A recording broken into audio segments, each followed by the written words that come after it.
दोस्तों, आज जानते हैं पुर्तगाल का इतिहास। पुर्तगाल की स्थापना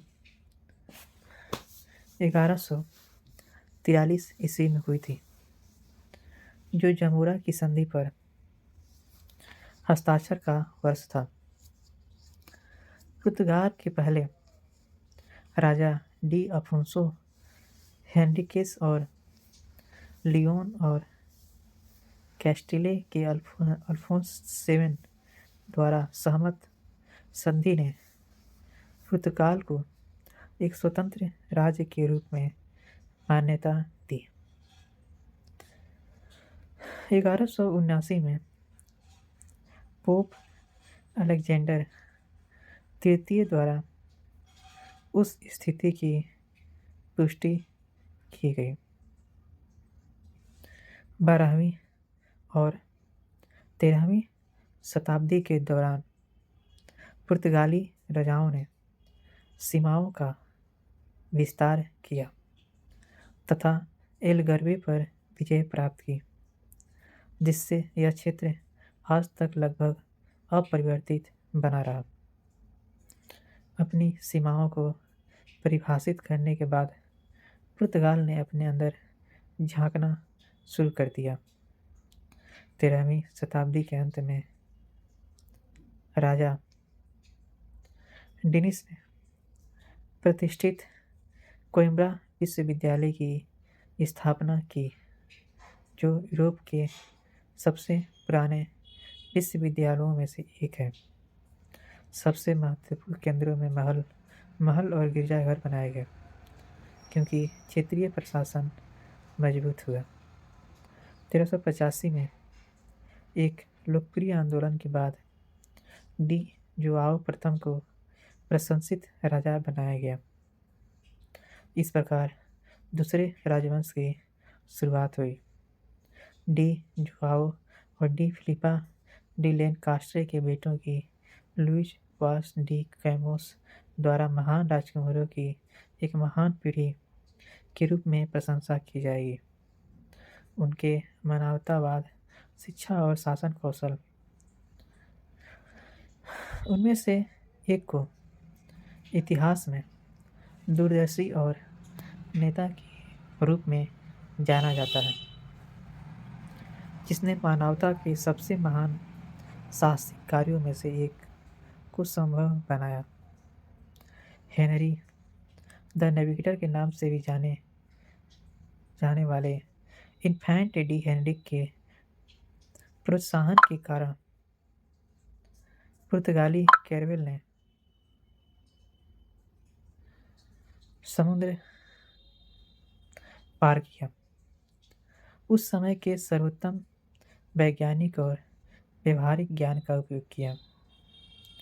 14वीं, 15वीं और 16वीं शताब्दियों के दौरान वे अफ्रीका, सुदूर पूर्व और दक्षिण अमेरिकी महाद्वीपों के हृदय तक पहुंचे। उन्होंने भूमि पर विजय प्राप्त की, धन संपत्ति जमा की और यूरोप में ऐसी चीजें लाईं जो पहले कभी नहीं देखी गई थी। बात है 1498 में वास्को द गामा ने भारत के लिए समुद्री मार्ग की खोज की और 1500 में पेड्रो अल्वारेस कैब्राल ब्राज़ील पहुंचे। पुर्तगाली फिर भी ओमान, मलेशिया, तिमोर, चीन और जापान तक पहुंच गए। यह भी एक पुर्तगाली फर्नाओ डी मैगलेस था, जिसने 1519 और 1522 के बीच दुनिया की पहली परिक्रमा की योजना बनाई और उसका नेतृत्व भी किया। यह वैश्वीकरण की शुरुआत हो सकती है। इस युग का जश्न मनाने के लिए विशेष रूप से भारत में आगमन के लिए राजा डी मैनुअल ने जेरोनिमोस मठ का निर्माण करवाया, जो कि एक अनोखी इमारत है जिसमें समुद्र उदय से बहुत मौजूद है, और पुर्तगाली झंडे में शस्त्रागार का निशान शामिल किया। छोटा सा राज्य तब दुनिया का सबसे बड़ा साम्राज्य था। पुर्तगाल ने बुद्धिमान लोगों और भाड़े के सैनिकों, वैज्ञानिकों और चित्रकारों, व्यापारियों और कवियों दासों और राजकुमारों को एक साथ लाया।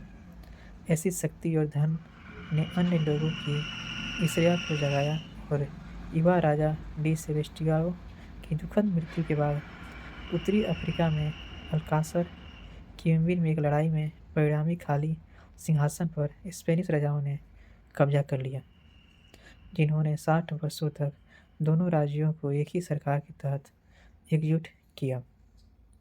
1640 में पुर्तगाल में एक बार फिर पुर्तगाली राजा डी जोआओ 64 का शासन आया, जिन्होंने देश की स्वतंत्रता बहाल की। 18वीं शताब्दी में कला प्रेमी निरंकुश राजा डी जोआओ 5 ने मापरा में एक विशाल कॉन्वेंट और महल तथा लिस्बन में अगुआस लिबरेस के जल सेतु के निर्माण का आदेश दिया। हालांकि 1755 में विनाशकारी भूकंप के कारण राज्य की शानदार और विदेशी राजधानी लगभग पूरी तरह से गायब हो गई। यह राजा डिजोस के प्रधानमंत्री मार्किस डी पोम्बल थे, जिन्होंने एक नए लिस्बन का निर्माण किया जो स्मारकीय और प्रकृति के प्रकोपों का सामना करने के लिए तैयार था। 19वीं सदी के शुरुआत में नेपोलियन की सेना ने पुर्तगाल पर आक्रमण किया और पुर्तगाली राजवंश की निरंतरता और स्वतंत्रता सुनिश्चित करने के लिए दरबार ब्राज़ील चला गया। 14 साल बाद 1821 में राजा जोआओ 6 ने एक अलग देश पाया। युद्ध के वर्षों के निशानों के अलावा उदारवादी आंदोलन ने राजनीतिक परिदृश्य को बदल दिया था। राजा की शक्ति अब निरंकुश नहीं थी और पहला संविधान स्वीकृत होने के करीब था। डियाओ जी 6 की मृत्यु के बाद उनके दो बेटों के बीच गृह युद्ध छिड़ गया। डी मैगुएल, जिसे न्यायालयों का समर्थन प्राप्त था, जिसने संविधान का विरोध किया, और डी पेड्रो, जिसने राज्य के उदार दृष्टिकोण के साथ इसका बचाव किया। लेकिन उसके पुर्तगाली ताज लेने से कानून रूप से रोका गया, क्योंकि उसने 6 साल पहले ब्राज़ील की स्वतंत्रता की घोषणा की थी। यह झगड़ा करीब 1834 में कन्वेंसाओ डी अवेरा मोंटे पर हस्ताक्षर के साथ सुलझ गया, जिसने सैन्य अभियानों को समाप्त कर दिया और राजशाही के उद्धार और संवैधानिक संस्करण की वापसी निर्धारित की। 19वीं सदी के अंत में से ही गणतंत्र के विचार जोर पकड़ने लगे थे। 1908 में राजा की हत्या 5 अक्टूबर